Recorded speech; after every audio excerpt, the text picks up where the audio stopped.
How to transfer money from Unionbank to PayPal.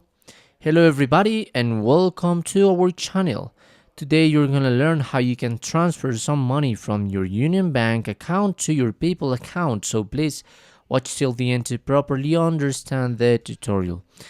So you're not gonna do this from your Unionbank account, you're gonna do this from your PayPal account because you must link your card or your bank account here into your PayPal.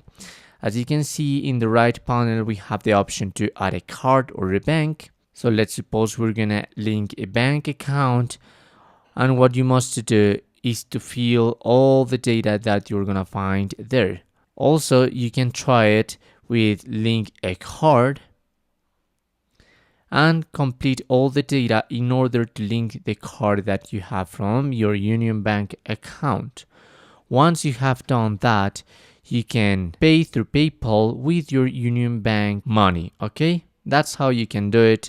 There's no direct way to recharge your PayPal account, or at least not in my country. So you just have the option to complete the payment not using your PayPal balance, but using your card or bank account. And that's how you can do it. That's how you can transfer money from Unionbank to PayPal. Thanks for watching.